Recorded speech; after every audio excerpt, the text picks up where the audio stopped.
Hello! Let's talk about art styles, shall we? Art styles are a funny thing. Every artist has one, even the ones who do realism, and they're an essential part to our identity, kind of like a brand as it were. The reason I say that even realism has an art style is because it's not just the end result that culminates a person's art style, it's actually the method that gets them there as well. And I feel like that kind of gets lost on the audience a little bit, but it is something to keep in mind if you are an artist yourself. There are lots of things that go into them. Say for example, I don't know, you grew up watching Pokemon, you had a scene kid phase in school, you got really invested into Homestuck for a few years, and you also like to watch American comedies with your parents.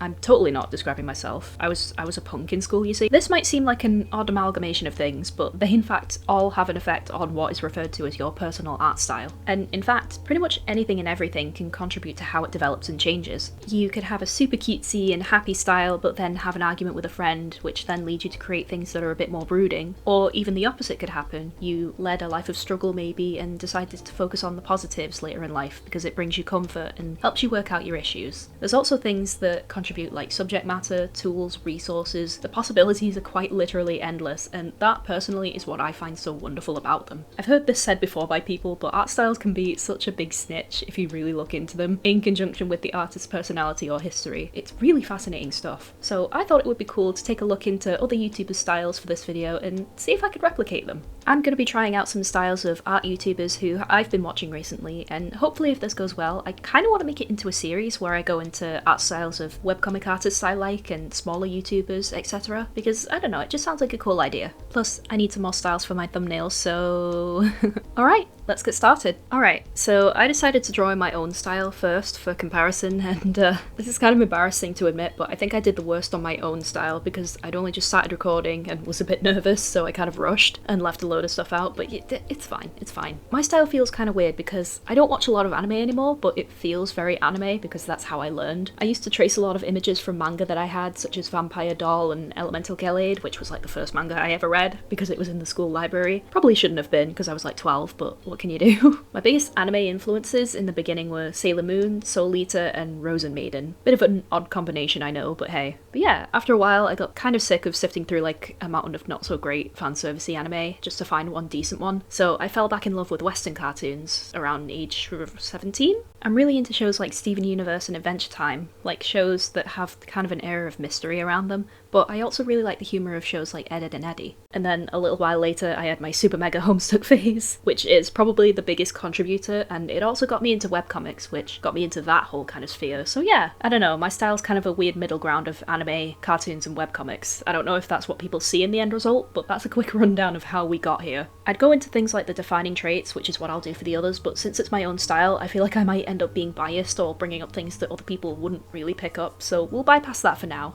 Alright, so that's enough about me. Here is my style. Not the best example, but, you know, let's jump into the others. So the first one we're going to start off with, to the surprise of no one, is Lavender Town. Now, Lavender Town is probably one of the most recognisable and well-known digital artists on the platform. She's been here for a number of years and has been very successful and is quite respected. I've been watching her for a few years at this point, and her Turning Blank into Cute Things series is always a pleasure for me to watch. She does a number of things, such as her Draw This Not That series, her story times, turning cute things into creepy things, and she also gives out really good art and comic advice on her channel. She's also the reason I found out about Tapas, and I actually read her comic Unfamiliar there, so I'm very grateful for that because I was able to upload Synthesis, and almost 3 years later we're still going strong. If you're interested in either of those comics, links will be down below. Now, it's pretty safe to say that Lavender Town has a very recognisable style, and in my eyes that is the hallmark of a very good artist when you can look at an illustration and just immediately go, oh yeah, that's Lavender Town. Like, she has the noodly limbs, the big heads, the eyes that have objects or shapes for pupils, and they all work like very harmoniously. She also uses very warm, saturated shading in a lot of her work too. Not always, but that also feels like an indicator of her style. I should probably mention that I kind of had to stalk everyone's channels and also Instagram and Twitter to kind of get an overall understanding of the usual work they put out, but I think I remember watching a video where she talked about the influences on her art, and she's very willing to talk about things such as her time in art school, which give us all a bit of insight into how she got to this particular result. It's very interesting stuff. Her art school, honestly, it sounded like a bit of a battleground. I mean, mine was bad, but it was more miserable than competitive.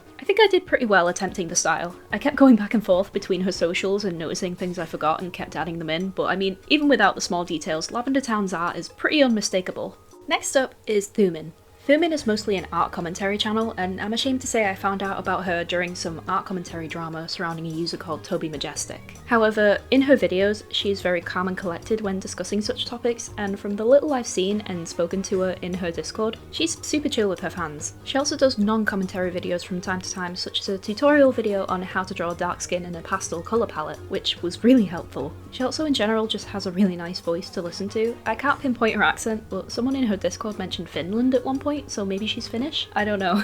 Don't quote me. With this one, I don't know if it was because I did a good job on the previous style, but I felt like this one wasn't as good. I think I kind of struggled with a few things. Thumin is very obviously inspired by anime, and I think she also likes fashion and cute girls from the looks of it. That's kind of a theme with a lot of artists, honestly. Most of us tend to draw cute girls, as well as the more retro aesthetic of 90s shows like Sailor Moon, but it wasn't so much the subject matter as much as the effects and filters. Thumin has a very particular way of pushing her drawings by using textures and lighting effects that make her pieces really stand out, and as someone who doesn't really do that, I kind of found it difficult to find the right ones, I guess. And honestly, I kind of forgot up until the end, so. She also uses a thicker pen than what I'm used to, so I think I should have used a larger size, and especially when drawing her, I found her style quite difficult to get right. The way she both inks and shades her hair is very loose, it feels, and the shading had a particular structure that I feel I couldn't quite understand, so that was what made me feel like I couldn't do too well. I really don't know how she does it.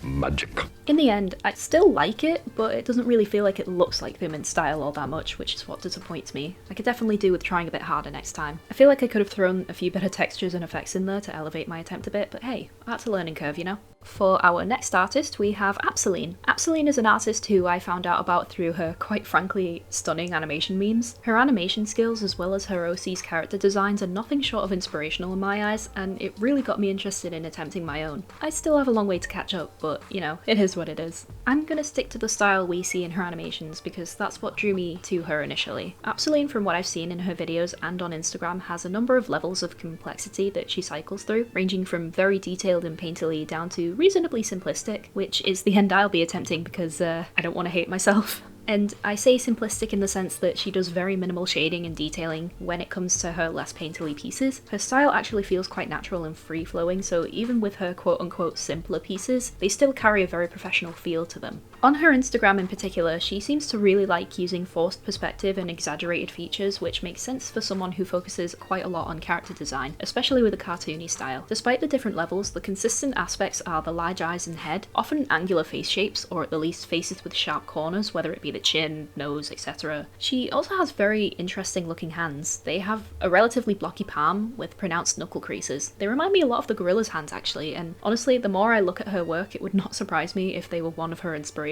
I tried to keep it quite simple and easy in my attempts. I tried to focus on the shapes of the features and then in contrast tried to be quite loose with the hair since that's how she seems to go about it. She also seems to just use gradients in some instances instead of actually shading, so I did that too, and I'm pretty grateful, not gonna lie. I like this one, probably because it felt quite easy, but there you go. I might attempt one of her more complex styles in my own time, but this was definitely one that I really enjoyed. Next up we have ABD Illustrates, or Alex as I'll be referring to him since the other name is a bit of a mouthful. Alex is probably most known for his Disney and Dragons series where he reimagines Disney protagonists and villains as D&D classes. And this is how I found him too. He's also done other cool stuff like Critical Role speed paints, reimagining pride flags as witches, and his personal series called Concept Corner where he designs characters and works things out for his story Heartless. They're all really relaxing to watch or listen to, and he has some good insights regarding character design in general, which I found to be super useful. I was a bit worried about trying this one because it feels very particular, like there are some distinctive things that need to look just so for it to come across as Alex's style. I feel like it's quite easy to tell someone is inspired by anime, and Alex is definitely one of those people. He has that kind of softness to the features, and the emphasis on body anatomy also backs that up. He also really likes fantasy settings, as evident from his various D&D centered videos. He also has that small quirk that all of us LGBT creators have, where everything he touches turns to gay. Trust me, that does not go unappreciated.